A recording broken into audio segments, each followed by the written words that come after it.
Hein? Entrez.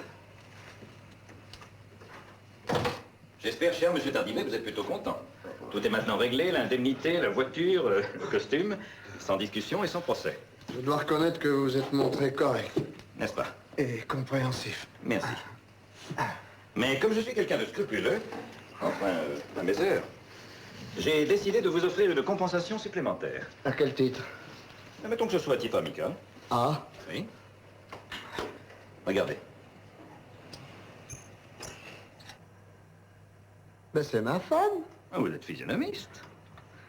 Soyons sérieux. Vous avez, cher monsieur, la chance, l'immense chance, d'être le mari d'une femme charmante, intelligente, sensible, enfin bref, de quelqu'un de très bien. Et même de beaucoup mieux que ça, non? De beaucoup mieux que ça, car elle n'a pas du tout le physique de son personnage. Enfin, disons, si vous le voulez, qu'elle a un physique ingrat. Un physique indigne d'elle. Mais heureusement pour vous deux, son visage est construit de telle sorte que je peux en faire un visage harmonieux. Non, mais c'est une certitude. Il s'agit d'une intervention tout à fait classique.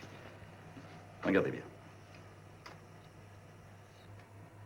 Voici la femme que je vous offre. Non. Quoi, non? Je n'en veux pas. N'allez pas me dire qu'à cette femme-là, vous préférez celle-ci. Je la trouve très bien comme elle est, ma femme, je ne demande rien, moi. Et elle, vous vous imaginez qu'elle est heureuse? Pas heureuse, ma femme? C'est la première fois que j'entends une chose pareille. Pas heureuse avec moi? Vous peut-être, mais avec elle. Avec elle? C'est idiot ce que vous dites là. Elle a tout ce qu'il lui faut. Vous en êtes bien sûr? Ben, je sais ce que ça me coûte à la fin de l'année. Justement.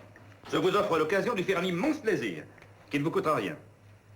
Laissez-moi lui offrir le visage auquel elle a droit. Parce qu'on a droit à un visage. Si votre visage ne le convient pas, on a le droit d'en changer. Oui, elle a le devoir de corriger la nature, quand elle n'a pas bien fait son travail. Corriger la nature? Mais si je changeais de tête, ma pauvre mère aurait le droit, elle, de me demander ce que j'ai fait de son fils. Et elle me donnerait une paire de claques malgré mon âge, et elle aurait raison. L'air de famille, qu'est-ce que vous en faites? Je ressemble à mon père, moi je ne vais pas le renier pour vous être agréable. Vous me voyez revenant à la maison avec un nez en trompette et des yeux en amande. Tableau. Écoutez-moi, il ne s'agit pas de vous. Votre femme est malade et vous refusez de la guérir. Malade? Je n'ai jamais su bien porter. Mais la laideur est une maladie, Oh. aussi grave que les autres. On n'en meurt pas. Quelquefois, si. Non, non, ma femme est heureuse avec moi, là. Vous m'avez cassé une jambe, vous ne me casserez pas mon ménage. Et qui vous dit qu'une jolie femme ne me tromperait pas? Je les connais, moi, les jolies femmes. C'est du propre, en général. Bon, inutile, n'est-ce pas, de poursuivre une discussion qui ne mène à rien. Vous êtes un honnête homme?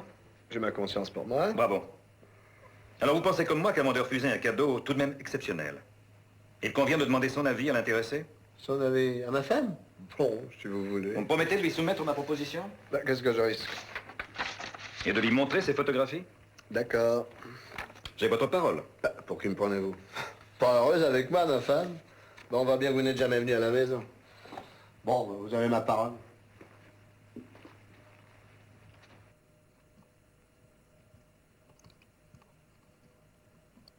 Vous n'étiez pas encore ici quand je suis venue, avec mon premier-né. Non, madame.